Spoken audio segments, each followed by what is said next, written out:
കർണാടകയിലെ രേണുകാസ്വാമി വധക്കേസിൽ നടൻ ദർശന് കുരുക്കു മുറുകുന്നു. ദർശൻ രേണുകാസ്വാമിയെ ക്രൂരമായി മർദ്ദിച്ചിരുന്നുവെന്ന് കേസിലെ 13-ാം പ്രതി ദീപക് മൊഴി നൽകി.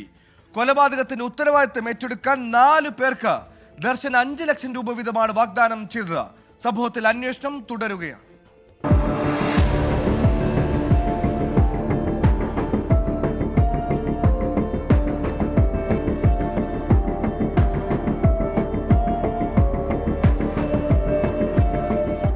വളരെ എളുപ്പത്തിൽ അഴിച്ചു രക്ഷപ്പെടാൻ കഴിയാത്ത ഊരാക്കുടുക്കിലാണ് സാൻഡൽവുഡ് സൂപ്പർ താരം ദർശൻ അകപ്പെട്ടത്.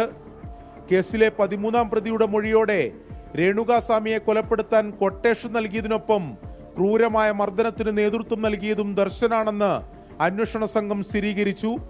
ഇരുമ്പുവടിയും ബെൽറ്റും ഉപയോഗിച്ചാണ് ദർശൻ മർദ്ദിച്ചതെന്നാണ് മൊഴി.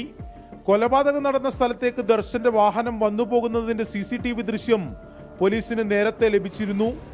അതും ദർശനെതിരെയുള്ള നിർണായക തെളിവാണ്. രേണുകാസ്വാമിയെ തട്ടിക്കൊണ്ടുവന്ന കാറിന്റെ ഡ്രൈവർ ഉൾപ്പെടെ 3 പ്രതികളെ കൂടി അന്വേഷണ സംഘം ഇന്നലെ അറസ്റ്റ് ചെയ്തിരുന്നു. ഇവരുടെ ചോദ്യം ചെയ്യലും പുരോഗമിക്കുകയാണ്. കൂടാതെ തട്ടിക്കൊണ്ടുപോകുന്നതിന്റെ വിവിധയിടങ്ങളിൽ നിന്നുള്ള ദൃശ്യങ്ങളും അന്വേഷണ സംഘം ശേഖരിച്ചു. കൃത്യം നടപ്പിലാക്കാൻ പ്രതികൾ ഉപയോഗിച്ച ആയുധങ്ങളും കണ്ടെത്തിയിട്ടുണ്ട്. ആയുധങ്ങൾ ഫോറൻസിക് പരിശോധനയ്ക്ക് വിധേയമാക്കും. 24 ബംഗളൂരു.